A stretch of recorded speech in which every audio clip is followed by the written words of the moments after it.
Hey there, thank you so much for listening. It's the Big Time Talker Podcast. I'm Burke Allen, and we're live in the city of brotherly love, Philadelphia. And if you hear all the hubbub around us, that's because we're on the main convention floor at the Philadelphia Convention Center for the American Library Association's big summer conference. Thousands of book folks are here. We have authors and illustrators, publishers, agents, and lots more. And in the middle of it all is the mobile podcast pavilion. Our producer Joseph has us mic'd up so we can talk to the incredible authors here, including Hazell Thomas, who joins us to talk about her book, Money Moves a Nation, a civil rights lesson for children. It's a kid's book. The illustrations are amazing, and understand that you have a relationship with the illustrator. Hazell, welcome to the podcast. Yes, thank you very much, Burke. Now, who is this Wayne Thomas guy? Wayne Thomas is my husband, as well as my illustrator. And I'm very fortunate to have had such a great artist husband to work on my fantastic book, Money Moves a Nation, a civil rights lesson for children. Perhaps you're saying it in exactly that way because he's sitting about 10 feet away from you in the studio. Yeah. We tease because we can. Yeah. Hey, so where does the idea come from for Money Moves a Nation? Well, I grew up in the town of Money, Mississippi. It is a town that ignited the civil rights movement. There, a youth by the name of Emmett Till was murdered. He was 14 years old, and unfortunately, my book is dedicated to the memories of Emmett Till. Now, most of us, I would like to think most of us know that story of Emmett Till. Yes. But for folks that don't, paint that picture. What happened to Emmett Till? He was a youth, 14 years old. He happened to go to a store in Money, Mississippi with a bunch of friends. Inside the store, an incident happened that caused him to become murdered, unfortunately. And I believe that the United States civil rights movement was ignited by this incident in Money, Mississippi. It was a huge national outrage, and it's still talked about today. Yes. Should be taught in every school in America, in the world. Yes. Because that is a pivotal moment in American history. But you grew up where that happened. So as a young African-American girl, were you aware of this story? Did you know about it as a kid? Did they try to keep it away? Because it's a pretty brutal story. Absolutely. My mom and dad told the story over and over again. And I remember growing up in the town. I mean, I wasn't born yet, but I loved to read. And as a reader, I read everything I possibly could about the incident. And as a teacher, it's always been my goal to teach my student the significance of my town, Money, Mississippi. And everyone, they always knew that Mrs. Thomas was from Money, Mississippi. Hazell, when you decided to write this book, this is a children's book. Yes. And it spotlights money, but of course that town is known for something that's very tragic. How do you, I guess what I'm trying to get to with this, both in your childhood and in the book, how do you weave such a tough subject into a story that isn't too tough for young ears to hear? Well, it was a tough story, but I had some very important role models in my life. My mom, and I had aunts and uncles and cousins. I had the type of mother, she just believed in showing positive things around us, despite things that were happening. Yes, I grew up in the civil rights movement, and I was discriminated against. I didn't get the best books in school. Right. But having the type of mother that I had, she encouraged me to always do the best that I possibly could. And I appreciate her for that, as well as my dad. Hazell, you've written this book, Money Moves a Nation. What's special about Money, Mississippi? What do you take with you wherever you go? Because you said you've lived all over the country, all over the world now. Money, Mississippi is a very important place. The folks around that area are fantastic. The type of community that would do anything for you. Yeah. And I love that. Even though I've lived all over the world, I've been to so many different countries, Miami, Mississippi will always be my home because there's where my roots are. And I'm proud to be a Mississippian, especially from my town of Miami. What is this specific story about? This story is a true story. Okay. And this story is told through the lens of my mom and dad in the 40s, 50s, and 60s. It's a true story. And as you can see on my book, I incorporated my family into help tell the story through the lens of my mom and dad and with the help of my husband. It's a story of my grandson, Jonah, Okay. who came to visit me when I lived in Michigan. And I said, Jonah, we have to go to Miami, Mississippi to visit grandparents. But he was afraid. He said, Grandma, I'm afraid. I don't want to go. He's heard so many stories on the playground. Right. So reluctantly, in real life, his mom and dad takes him on a trip from Michigan to Miami, Mississippi, reluctantly, because he was prepared to play video games and go on What? a trip. A young kid who wants to play video games instead of spend hours in the car? Unfortunately, we can all relate to that.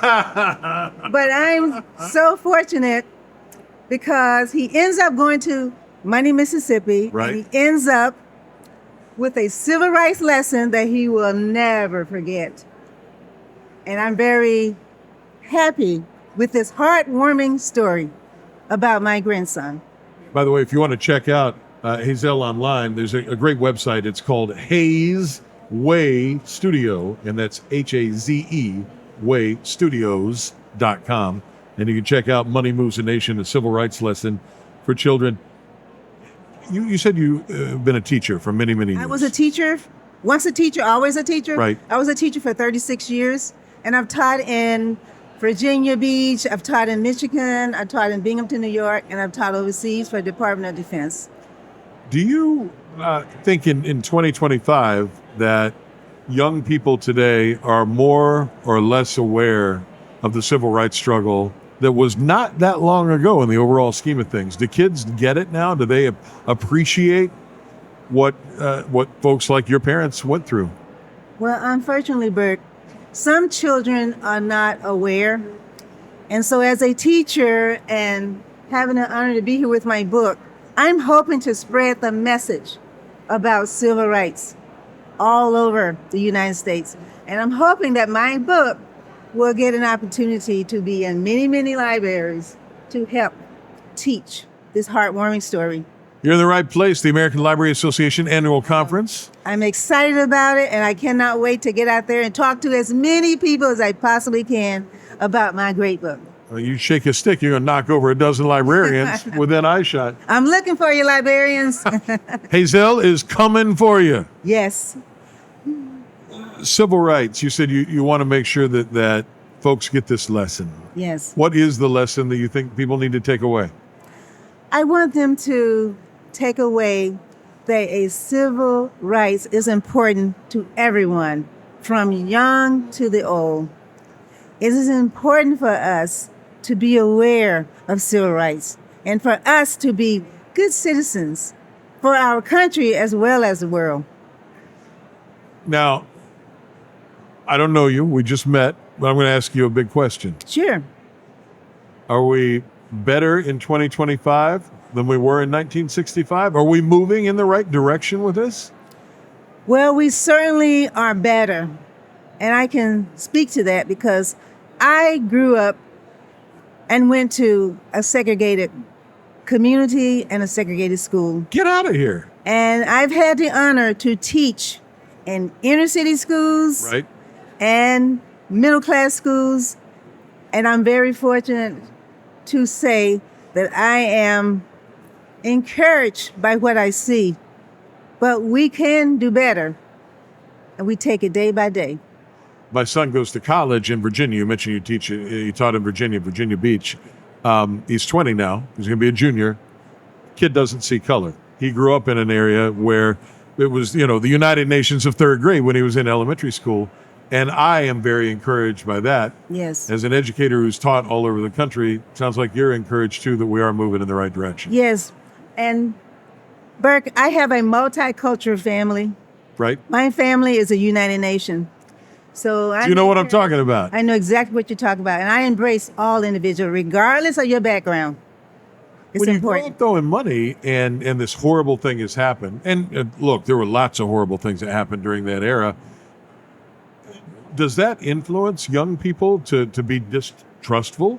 I mean, I would think it would be tough to not be when you have that happening right there in that town. Well, you know, money is not New York City. They're not 8 million people. Right. You know, I'm sure your parents probably knew the players involved. So Yes. does it make you distrustful when Well, you're a kid?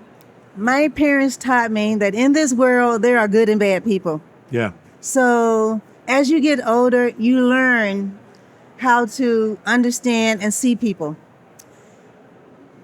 And I think living your life every day, you learn.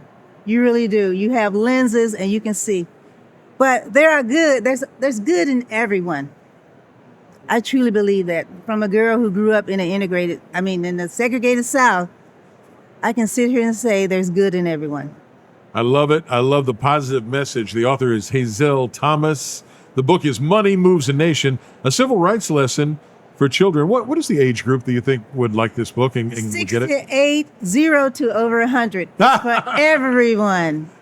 As my good friend Theo Peoples, who's the lead singer of the Four Tops, says, this book is for everyone. Everyone. Yes, I love it. I agree. Let's talk about the illustrations before I let you go. You mentioned your Yes. husband Wayne is the illustrator. Yes. Fantastic. Did you know that he had this in him? Oh, he's a Renaissance man. He can do everything. He really can. I mean, he's a retired engineer. Right? And has designed space rockets for NASA. I mean, he's amazing. And I'm just fortunate to have had my husband, Wayne, and also there's another artist by the name of Fritz Hartman from Pennsylvania. Okay. He was also instrumental in the pictures. Well, you know, with kids' books, the illustrations are so important because that's what grabs a young person's eye. Yes. You got another book in you after this one? Oh my goodness, I have so many books because there's so many books. I mean, there's so many stories that haven't been told, especially in my town. There's so much. And I want to fill up the library, my publishing company, Miriam Laundry Publishing, said, if the book is not in the library, write it. So that's what I'm going to do. Sounds like you got a lot in front of you. I have a lot to do. I'm Thanks excited for spending about some time with us this morning. You're very welcome. Thank you for having me. My pleasure. The author, again, is Hazell Thomas. This would be a fantastic book to introduce your young person in your life to a crucial and pivotal time in American history. We can't sweep things under the rug, but we got to find the right way to position this to children. Money Moves a Nation, a civil rights lesson for children. This is not a financial literacy book. This is about the town of Money, Mississippi, Yes. and something very crucial that happened in that town. Hazell Thomas, thank you for being here today. Thank you very much. Visit her online at HaysWayStudios.com, HaysWayStudios.com. Money Moves a Nation, a civil rights lesson for children from Hazell Thomas. Hey, thank you for joining us today. All of this din of noise around us is because we are in the Glass Enclosed Nerve Center at the American Library Association's Summer Conference in the city of brotherly love, Philadelphia. I'm Burke Allen. Thank you, Headline Books, our show sponsor, and their Zoom Into Books program, and SpeakerMatch.com for making it all possible. For our producer, Joseph, on the other side of the glass, I'm Burke Allen. Now go out there and make it a great day. Bye, everybody.